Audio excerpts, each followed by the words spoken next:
Back on air, new location. Need to keep my eyes on the road so I don't get hit. Walking along the river. I don't know, is this the Thames? I don't know. Anyway, cool looking river. I actually like being in the city more, or I should say in the buildings and whatnot, because I enjoy seeing things, businesses. And here, it just sort of looks like a running path, which is fine. It's, you see people, which is fine, great. But I prefer seeing businesses and cars and things like that. However, it got sort of noisy. At 5 a.m., I could walk around downtown London near the hotel and over to Covent Garden, and it was fine.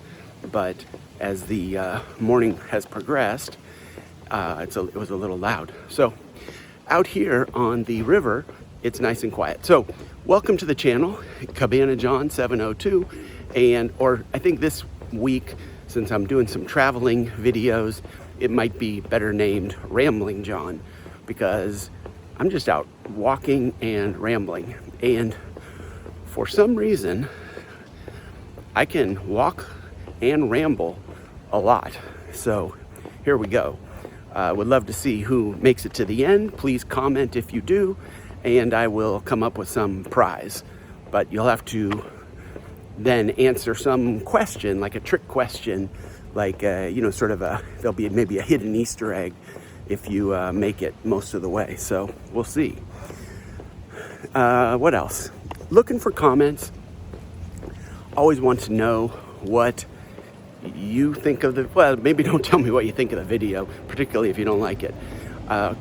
Friendly criticisms, of course, are appreciated.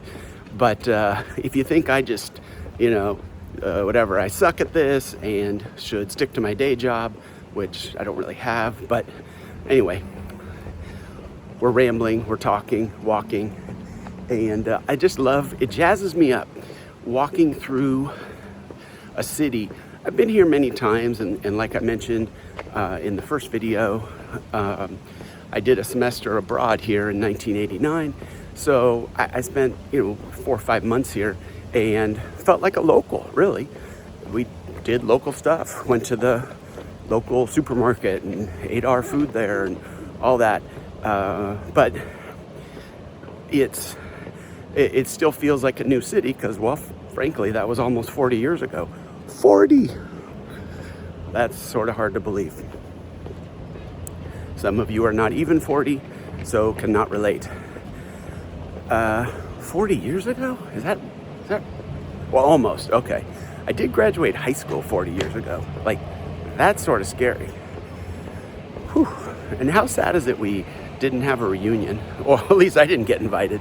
So, anyways, if you had a great 40th high school reunion, comment below and tell me about it. Make me jealous. Okay, so London, 40 years ago, some memories. I just thought I'd tell you. I was telling Kitty Cat, for some reason I remembered this. There was basically no Mexican food here, which, of course, growing up in California, that was a staple. And there was Taco Bell. And I remember one time I was in there with JC and the heavy metal band that's actually from Sacramento, which I did not know that in 1989. But once you live in Sacramento, you learn everybody that is from Sacramento. What's the name of the band now? I can't remember. Not White Snake. One of those kind of, 80s heavy metal sort of hair bands. Oh, what are they called? Well, I'll think Tesla. There you go. Thank you. Came to mind. Anything from Sacramento, when you live in Sacramento, they tell you about it. And having lived there for 30 years before we moved to Vegas, I learned to love all things Sacramento, like the Kings, for example. And it is that small town feel. I mean, it's a big city, but it feels small in that there's so much, they just love their people, right? They're so proud. I think that was the proud city. That was a way to say it. Vegas has a little bit similar. I don't feel growing up in Los Angeles it was the same, perhaps because it was a bigger city. But in Sacramento, when you watch the nightly news and the local news and the sports reporter, when one of the kids who had growing up in Sacramento hit a home run, or did whatever. Kevin Johnson did something great for the Phoenix Suns. It would always be, and Sac High's KJ did this, or Kennedy High's Yogi Stewart did that. He's a basketball player. He wasn't big, but he made it to the Kings, so that was good. But wasn't it Yogi Stewart? Well, anyway, doesn't matter. And then the baseball player, he hit a lot of home runs. Padres, Kennedy High. Anyway, I don't remember his name now, but every night hits a home run, Kennedy High product, so and so. I love that. I got way off track in what I'm talking about. Oh yeah, Tesla at Taco Bell. So I went to Taco Bell. That was fine. Back then I ate Taco Bell, which is not something I do now. Oops, sorry, loud. Please hold.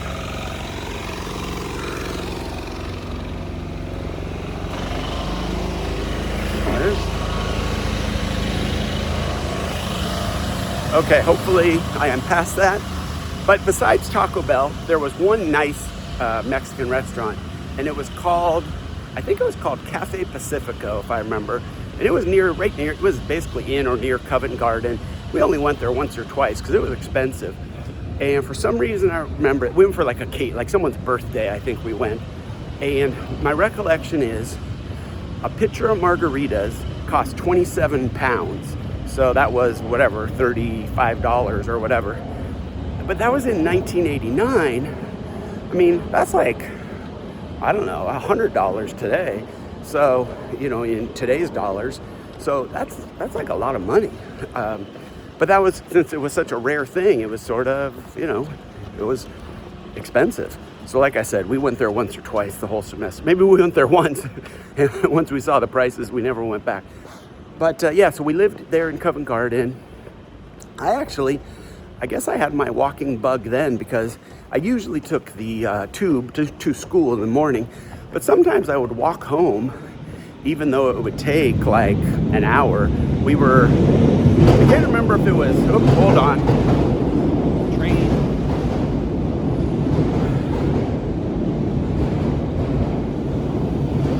Oh, wow. I don't know if that's Big Ben. I'll turn it around and show you in a minute when I get a better view. So I'd walk home, or back to the flat, and literally I'd be walking, and there's Buckingham Palace, and there's whatever other famous places, because the school was either South Kensington or West Kensington. I don't remember which. Sort of near Harrods, that neighborhood, and then to walk back to Covent Garden, you go by all these famous places. Walk through Hyde Park, and it was amazing, just historic places, and it was just part of your daily walk. It was pretty cool. So I guess I did have a little bit of a walking issue then, because that's sort of weird, really, when you think about it. I had a free tube pass, could have taken the subway everywhere. Let me get over here so I can turn the camera around.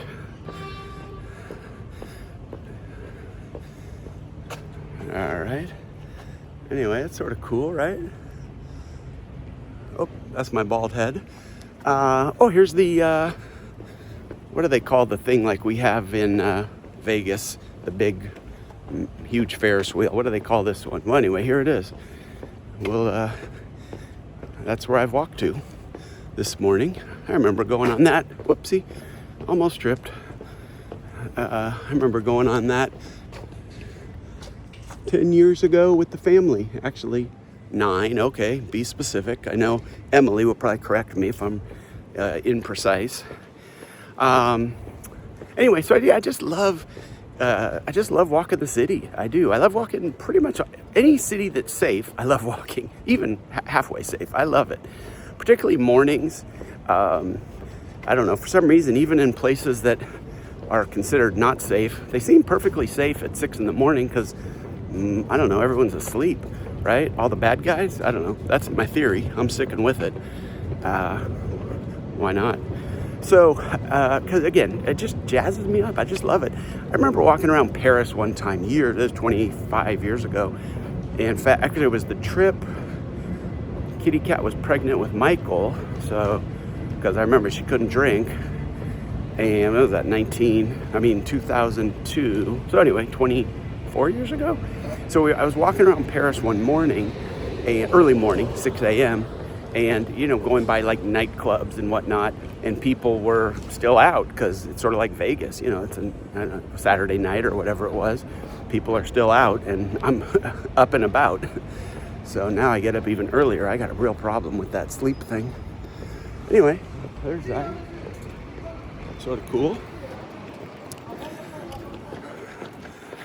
And I'm not sure. This is going to be maybe funny or stupid, but you can decide. Do you walk on the left or walk on the right? I've been looking here because they drive on the wrong side of the road here, but they say that Americans drive on the right side of the road and British drive on the correct side of the road. But whatever. Walking wise, it seems like look behind me. Like, I don't know if you can really tell, but there's no clear path where people go in this direction or on the left or the right. It's just like a mishmash of stuff. And so if we ever get bikes out here on this path, I don't know what's going to happen. It could be chaos. I like more organized paths where, like, when you're in whatever, an Asian country, like, everyone knows which side of the road to be on. I remember in Singapore, like, you go up an escalator or down an escalator, to stand to the one side. Like, there's no, like, it's probably get a ticket or something if you don't. Here it's sort of chaos. Anyway, maybe that's why we took them down in 1776. What else can I tell you? London 1989 memories. Going to Stonehenge, of course. And back then, my recollection is you could go right up to it, basically touch it. At least that's my memory. I thought it was a wild dog, but no, it was with someone. That's good. That would have been problematic. Okay, my arm does not work as a selfie stick, so I need to change arms, but I have my morning tea. I have to say I was excited. I'm more of an iced tea guy. What happens if I flip this? Okay, I don't know, is that upside down? Ow. I guess, I don't know, I can't quite tell. And if I recorded upside down, my head editor, Kitty Cat, would get upset with me. So so my arm does not work as a selfie stick, and it does get tired. Let's see, there's some sort of protesters. Build social homes, build hope. Okay, and they're all, I don't know, I can't tell if they're doing yoga or what are they doing. Now let's stop and look. Okay. That was sort of a joke. I was pretty sure they weren't doing yoga, but there's people, maybe they're people photographing them. So maybe we'll walk by them and we'll go walk by that big building and, I don't know, Big Ben or whatever it is, some big clock thing. It's big.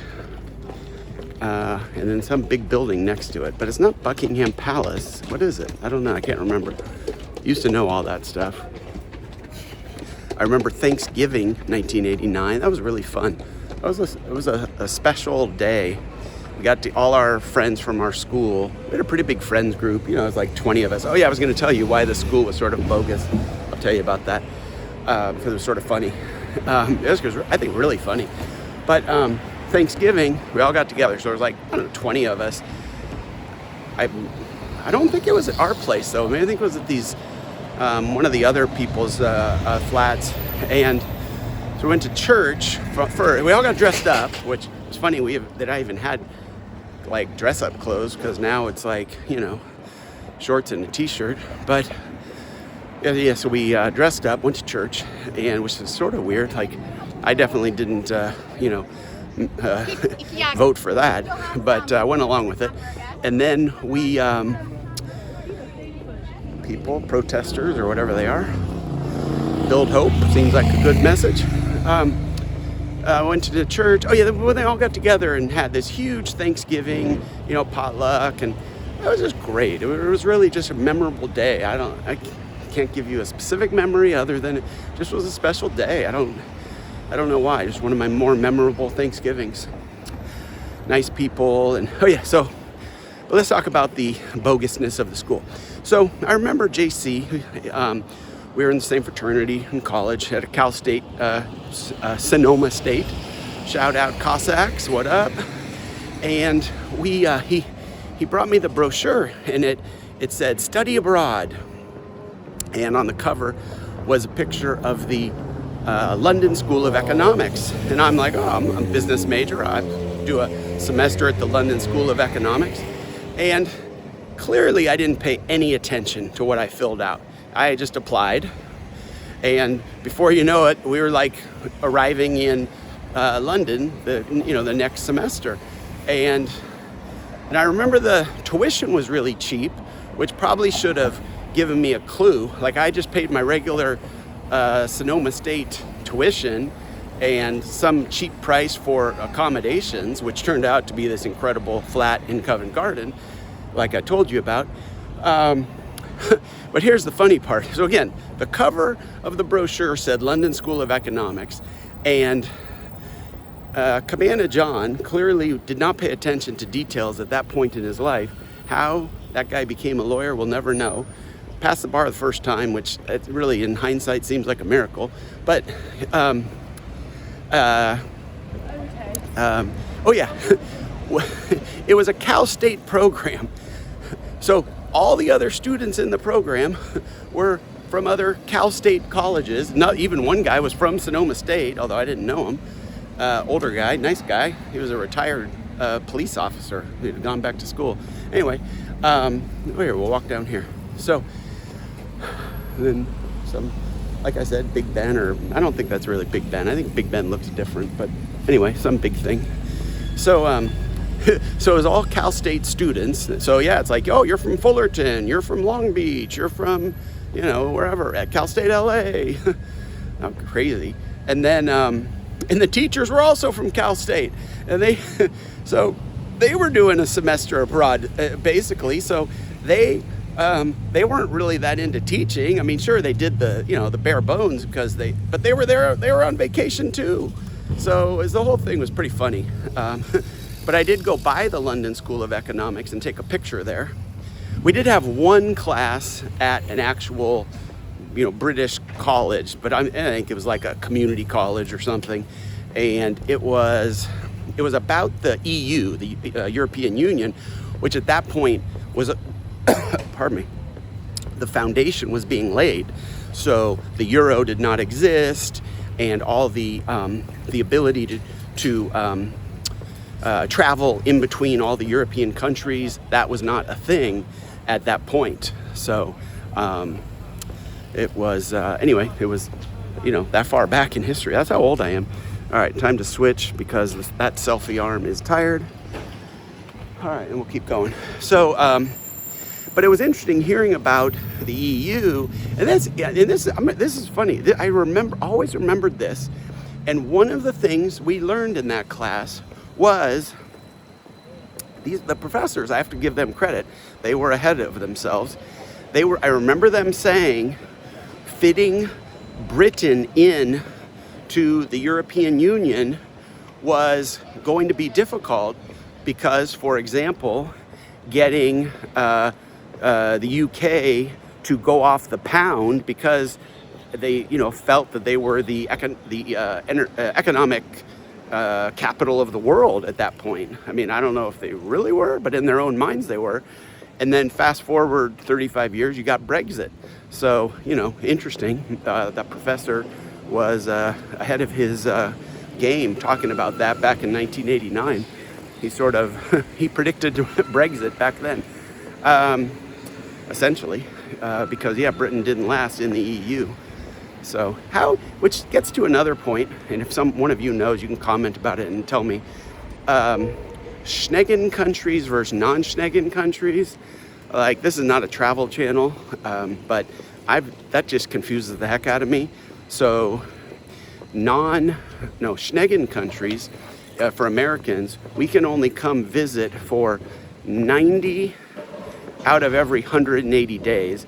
And so most of Europe are Schengen countries, but UK is not, and Albania is not. I know that. So if you want to, let's say, go to Spain, if you don't get a visa, you only can be there 90 days. Then you have to leave for 90 days and go to a non-Schengen country. So you could hop over to, England, for example, or Albania, which is much cheaper. But, and then go back to Spain. But why can't they come up with a simpler name? That's just sort of complicated. But anyway, that's a side note. What else can I tell you? Memories 1989. Oh yeah, I did. I remember one weekend, Romero and I went down to Barcelona, and my buddy Howard, knowing that guy since first grade, if you can believe it, and he was doing a semester abroad in Barcelona, where at an actual Spanish college where he actually had to do his classes in Spanish.